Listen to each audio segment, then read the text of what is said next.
All right, so to calculate your cost per mile, first thing first you need to do is go ahead and gather all your fixed expense and your variable expense. Now, fixed expense are, as you see it on the screen, it's your monthly truck payment, if you got one, or if you borrow the money or the money that you already have saved up to buy the truck. I would still consider that as a loan because you borrowing the money from your savings.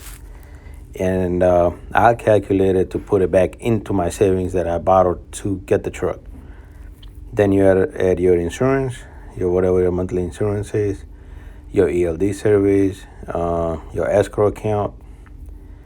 I also add up all my corporation fees that you only pay once a year, but if you calculate it and break it down to monthly, regardless of if you pay once a month or if you pay once a year, break all of that down to a monthly basis.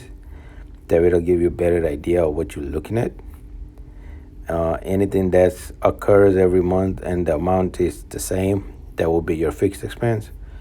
Your variable expense will depend obviously on what you did for the month, like how much of a fuel you bought, how much you paid to your dispatcher, how much you paid to your factoring company.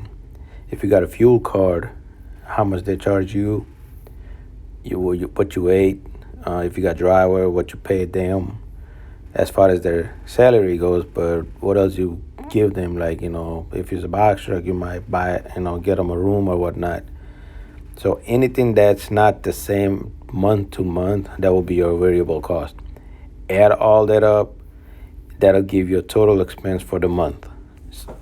So once all the expenses add up, divide that by the miles you have drove in that month.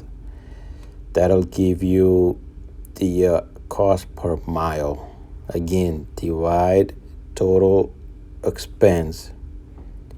That includes fixed and variable expense for that month.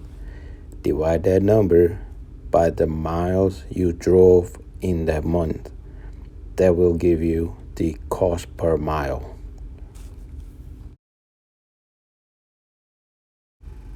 So here's an example. Let's say that your fixed and variable expenses were $2,000, and for a month of August you drove 1,500 miles. So you divide 2,000 by 1,500, and that'll give you 1.3333, which is $1.33 per every mile you move your truck from point A to point B. On any time your truck moves, it's costing you $1.33 for every mile. And that's how you calculate your cost per mile. Well, I hope this video helped to figure out how to do your cost per mile. Cost per mile is the important part of the business. Once you know your cost per mile, you should be able to negotiate with your broker. Or if you're looking for a load on your own, you should be able to see if the rate they're offering per mile, it's worth for you to take it or not. Because cost per mile is the most important thing there is in order for you to make it in the trucking business. Now you can, if you want, add escrow account maintenance and repair by designating so many percentage of your revenue towards that, and you could use that towards your cost per mile expenses, and your number obviously going to go up. Your cost per mile number is going to go up, but that money that you're putting aside, if for 2-3 months you don't have to use it, then in a way you could consider that as your profit money, and you could use it for whatever, or you could just keep it in there just in case if you do need to do a major maintenance on your truck. But within a year, if you don't have to worry about using any of the money or all of the money, then you could use that as your profit for the month or for the year, I'm sorry. But again, thanks for watching. I hope this helped, and we'll see you on the next one.